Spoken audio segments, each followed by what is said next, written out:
La finance durable est en plein essor, mais comment les gestionnaires d'actifs s'adressent-ils à leurs parties prenantes et leurs clients?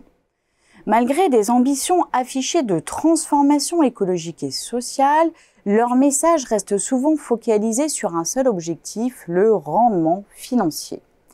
La communication privilégie de surcroît un langage technique et factuel, laissant de côté les dimensions humaines et émotionnelles qui pourraient toucher un public plus large que celui des seuls institutionnels, c'est-à-dire la clientèle retail. C'est l'une des grandes conclusions du nouveau rapport de la collection Brain Mapping de Xerfi, une innovation radicale dans le champ des études sur la communication corporate des organisations.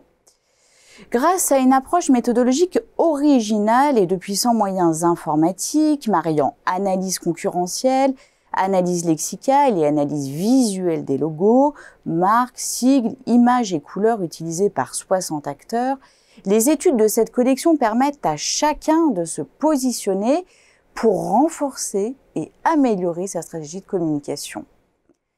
Cette étude met en lumière plusieurs constats frappants. Le discours des gestionnaires d'actifs est avant tout orienté vers l'efficacité et les résultats financiers. Ils utilisent un vocabulaire très technique avec des termes surreprésentés comme gestion, investissement et actifs. Si cela rassure les clients experts, notamment les investisseurs institutionnels, cela laisse de côté des clients moins familiers du secteur et ne répond pas à une question clé: que signifie vraiment la finance durable pour la planète et pour les individus? Les visuels renforcent cette approche distanciée. On y voit des paysages naturels, des forêts, des éoliennes, des vagues, mais très peu de visages humains. Cette imagerie donne une impression de froideur et ne raconte pas d'histoire. Il y a probablement à ce niveau de nouvelles opportunités à saisir pour établir une connexion plus authentique et engageante avec la clientèle retail. La transparence est une autre lacune majeure dans la communication des acteurs de la finance durable.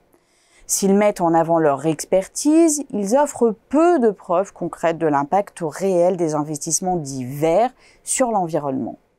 Résultat, un flou qui peut susciter la méfiance des investisseurs, notamment de la clientèle retail qui hésite à s'engager dans la finance verte par manque de pédagogie.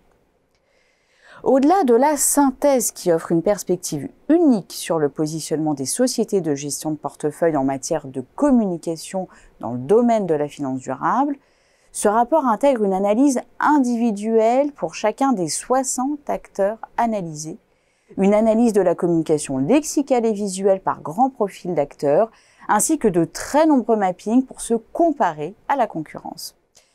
Pour des informations plus complètes sur cette analyse, vous pouvez télécharger le document de présentation qui se trouve à côté de la vidéo.